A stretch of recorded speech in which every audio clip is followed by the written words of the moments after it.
moins stressé dans les petites entreprises.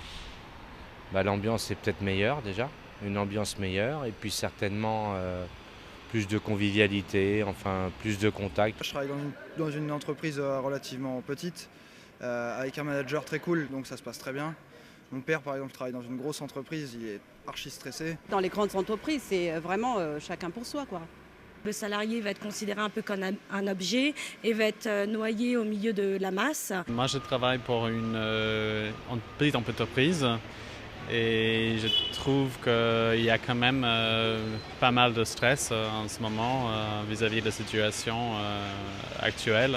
D'une façon générale, l'image des petites entreprises est bien meilleure que celle des grandes entreprises, parce que dans la petite entreprise, on connaît le patron, on connaît ses difficultés, on sait de quoi il retourne, et on a une opinion, un avis sur ce qui va se passer. Alors que dans la grande entreprise, il règne un relatif anonymat, la direction est loin, on ne la connaît pas, on ne connaît pas ses intentions, et par conséquent, on est beaucoup plus dans l'insécurité sur ce qui va se passer.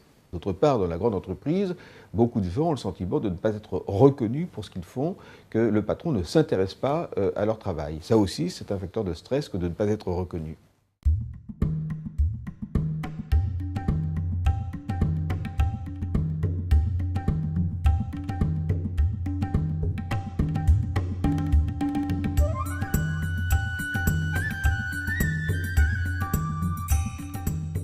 Je suis d'accord, je ne vais pas travailler pour rien, donc je défends mon salaire obligatoirement. La rémunération est très importante parce que ça permet de vivre bien. Moi j'aime ce que je fais dans la restauration, donc j'aime bien que ce soit bien fait. Évidemment, j'aime bien avoir un salaire correct, évidemment. L'un et l'autre, ça va ensemble, quoi. Maintenant, c'est le salaire, hein. Avant, c'était la qualité de vie. Maintenant, c'est moins agréable.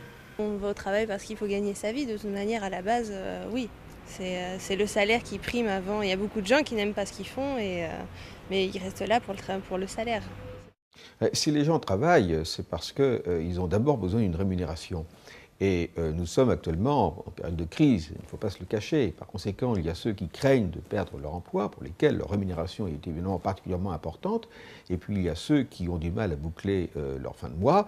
Et évidemment, ils sont anxieux devant l'évolution de leur rémunération. Alors, mieux vaut avoir un travail bien payé et intéressant qu'un travail bien payé et pas intéressant. Mais quant à choisir les deux, c'est d'abord le salaire qui compte.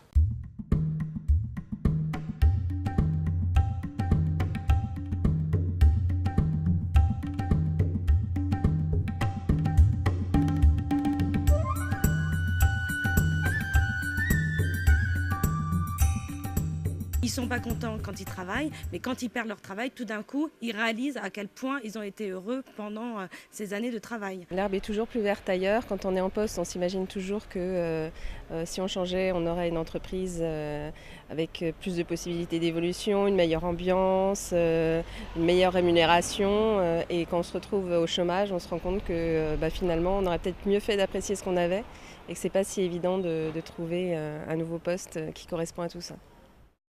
On a toujours tendance à idéaliser ce qu'on refait, ce qu'on a perdu.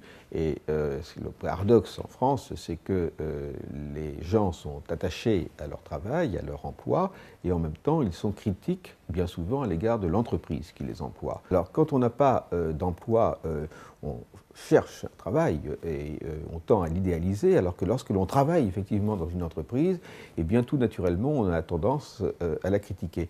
C'est vraiment le paradoxe de la France, c'est que le Français est attaché à son travail, il s'intéresse, il cherche à s'intéresser à ce qu'il fait, mais en même temps il travaille dans des conditions qui font qu'il est souvent critique sur la façon dont il est dirigé, dont l'entreprise est managée à son égard.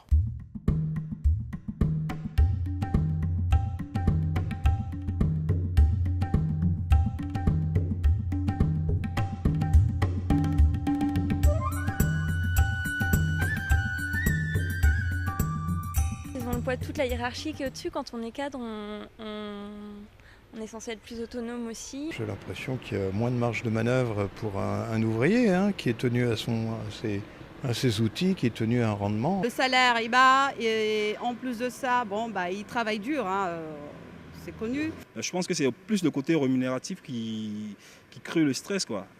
Plus on a peu de salaire, c'est clair qu'on est stressé parce qu'on ne sait pas comment on va finir la fin du mois. Alors, s'ils disent qu'ils sont plus stressés que les cadres, c'est peut-être que les cadres pratiquent plus facilement la langue de bois. Bon, je plaisante, mais disons que les cadres maîtrisent davantage leur avenir. Le stress, il ne faut pas oublier que c'est quelque chose qui est subi. Et les ouvriers subissent probablement davantage leur avenir, ont moins de marge de manœuvre que les cadres. Encore que les cadres dirigeants, eux-mêmes, qui se savent sur un siège effectable, bien souvent, sont eux aussi très souvent stressés, même s'ils ne le disent pas.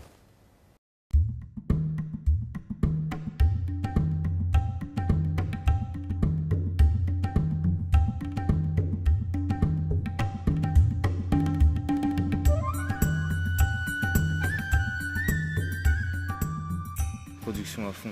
Autonomie. Responsabilité importante. Investissement. Difficulté. Bon esprit, salaire. Pression. Le stress. Équipe. Projet. Ennuyeux. Évolution. Fastidieux. Confort.